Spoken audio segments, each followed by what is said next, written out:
আমাদের দেশে শুধু আমাদের দেশেই নয়, বিশ্বের প্রত্যেকটা দেশেই কিন্তু কিছু ভালো মানুষ যেমন রয়েছেন, তেমনি কিছু মন্দ মানুষ রয়েছেন।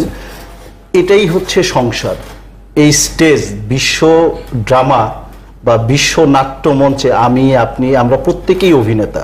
তো সেই অভিনয়ের জায়গায় কোনো মানুষ ভালো চরিত্রে অভিনয় করবে, কিছু মানুষ মন্দ চরিত্রে অভিনয় করবে, এটাই স্বাভাবিক। এর পাশাপাশি রূপন্দা, আর একটা প্রশ্ন যদি সরাসরি করি, রাজনীতিবিদরা জ্যোতিষশাস্ত্রে কতটা বিশ্বাস করে? শুধু রাজনীতিবিদ নয়, প্রত্যেক প্রফেশনেরই আমাদের যে বড় বড় রাজনীতিবিদ, প্রত্যেক প্রফেশনেরই কিন্তু ক্লায়েন্ট আমার রয়েছেন।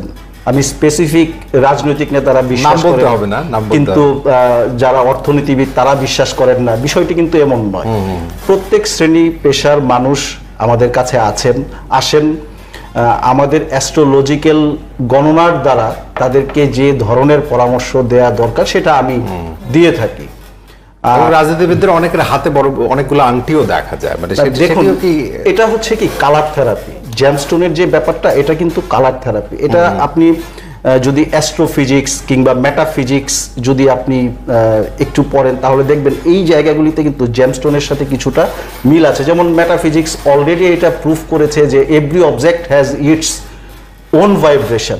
তো এই যে আমি একটা জেমস্টোন পরে আছি, এর একটা কালার আছে, এর একটা নির্দিষ্ট ভাইব্রেশন আছে। এই ভাইব্রেশনটা কিন্তু আমার মনস্তাত্ত্বিক যে বিষয়টা রয়েছে সেখানে কাজ করবে। তার মানে এটা নয় যে আমি একজন অ্যাস্ট্রোলজারের কাছে গেলাম, উনি একটা জেমস্টোন পরিয়ে দিলেন, রাতারাতি আমি প্রধানমন্ত্রী হয়ে গেলাম বা প্রেসিডেন্ট হয়ে গেলাম। বিষয়টা কিন্তু মোটেই তা নয়। একজন ব্যক্তির হরোস্কোপটা আগে দেখতে হবে বা তার হস্তরেখাটা বিচার করে ওই ব্যক্তি কতটুকু জীবনে অগ্রসর হতে পারবেন বা তার জীবনে কোন কোন ধরনের বাধা আসতে পারে, তার দুঃসময়টা কখন আসতে পারে, সেই বিষয়গুলো ক্যালকুলেশন করে পজিটিভ সময়টা উনি কিভাবে অতিক্রম করবেন এবং নেগেটিভ সময়টা কিভাবে অতিক্রম করবেন, সেই জায়গায় আমরা কিন্তু গাইডলাইন দিয়ে থাকি। আর দু একটা আপনি যদি একটু সময় দেন।